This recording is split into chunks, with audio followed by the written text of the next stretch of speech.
Hey guys, I wanted to share something cool that I've been working on.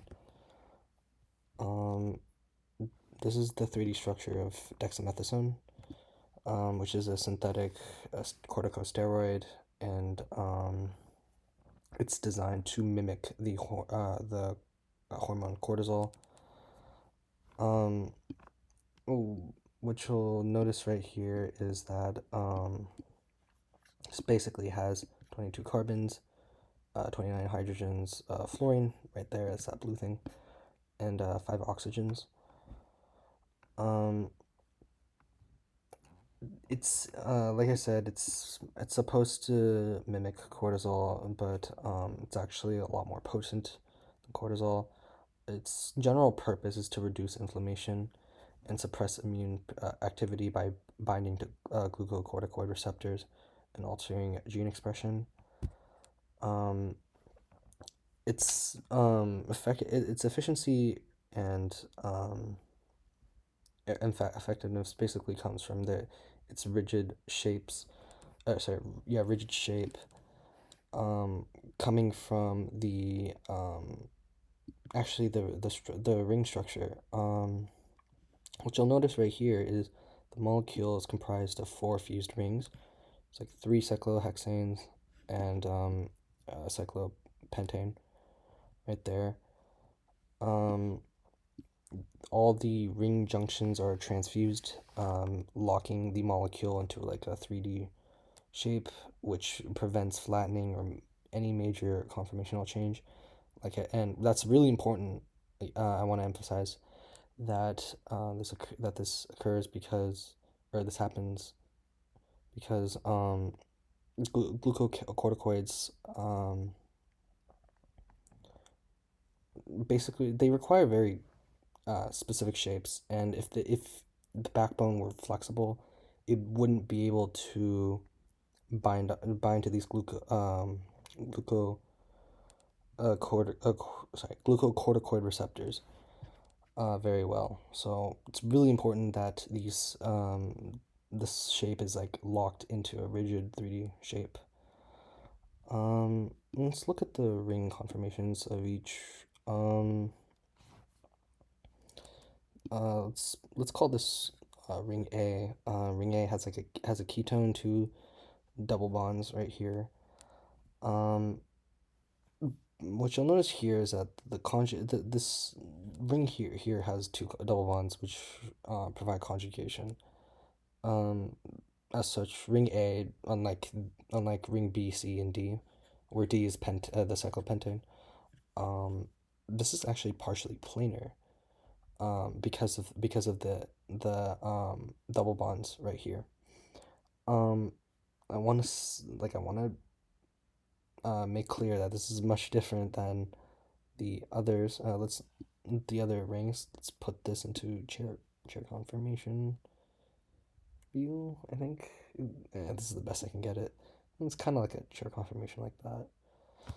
Um, Rings B and C are in their chair conformations. But they're not switching, or they're not doing the chair flips because they're locked into um these shapes because of the um transfused system right here. And ooh, okay, good. I thought I messed up. And let's look at this cyclopentane right here, ring D. What you'll notice is that it also this is in the envelope conformation that's pretty standard of cyclopentanes, like rings B and C. So yeah. Um so I guess what else? There's 8 stereo. Hold on, let me figure out how to rotate this molecule back. I swear to God, this is so annoying. I don't know why I use this program, to be honest. Um, okay, this is good. It's gonna get. Um, okay, there are 8 stereocenters in this molecule. Um, there's you to find these stereocenters, you basically just look at the ring junctions right here. I mean, let's look at this, or actually, we can't look at this one for, but actually, we can right here. This would obviously not be a stereocenter because it's an sp2 carbon, but right here. Actually, no, that's not a stereocenter because those two paths are the same. Oh wait, no, they're not. Yeah, this would be a stereocenter.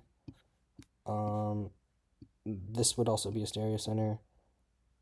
This would also be a stereocenter right here. And you just go on, just look at the ring junctions. That's where you'll find your 8 stereocenters. I want to highlight a few key functional groups. Let's look at the C3 ketone. We'll find that actually in ring A, that double bonded. Hold on, let me figure out his name. That double bonded ring right here. C3 ketone that acts as a hydrogen bond acceptor from these glucocorticoid receptors, and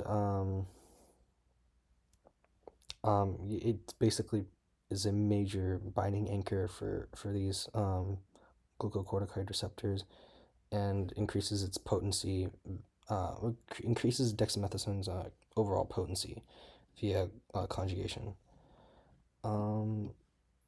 Let's look at the 11 beta hydrogen right here. Right, right. Sorry, not hydrogen, hydroxyl.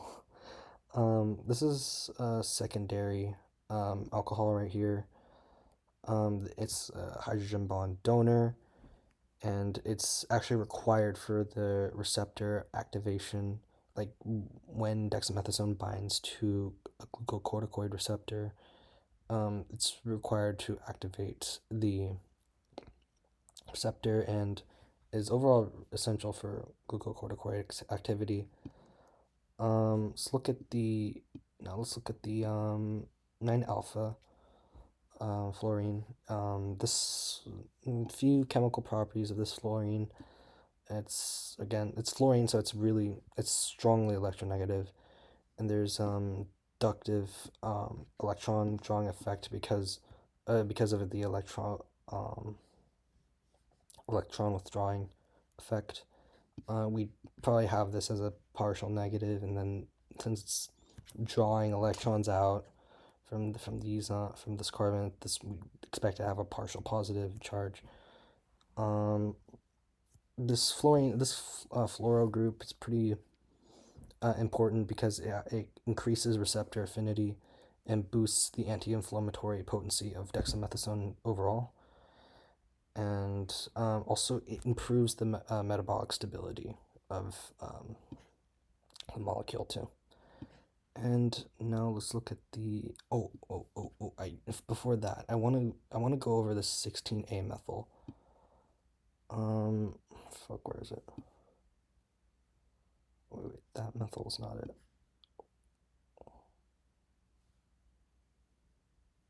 Yeah, it's right here. Sorry, I was trying to figure out which ketone was which, or which carbonyl was which. Let's look at this 16A methyl right here. It's a hydrophobic substituent of the carbon right here.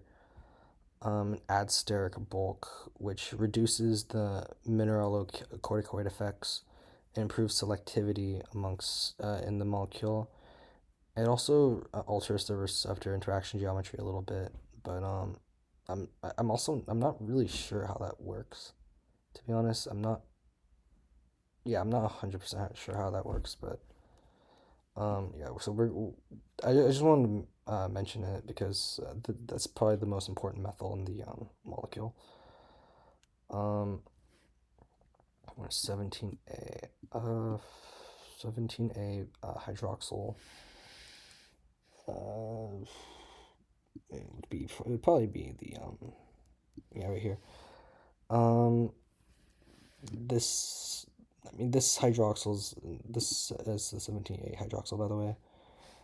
17 alpha hydroxyl. Um, it is important. It's not as important as the other hydroxyl, but this one basically affects the tail positioning and helps align the side chain and the receptor pocket.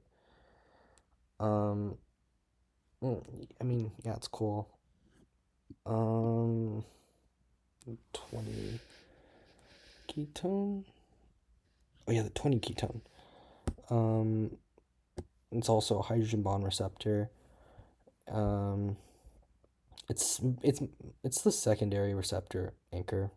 The other one right here in ring A would be the main receptor anchor, but this one is a secondary receptor anchor. It stabilizes binding interactions. And I guess last functional group I want to talk about is the 21 hydroxyl. It's a primary hydroxyl, and it's a flexible side chain, and this increases solubility and contributes to hydrogen bonding, and overall affects the pharmacokinetics. So yeah. Um, I mean, yeah, that's all I got so far. It's like fucking 420 or 417. I don't even know why I decided to make this video, but I'm really fucking tired. It's like fucking like snowing outside and shit, and I gotta go to sleep, bro. I'll see you guys later.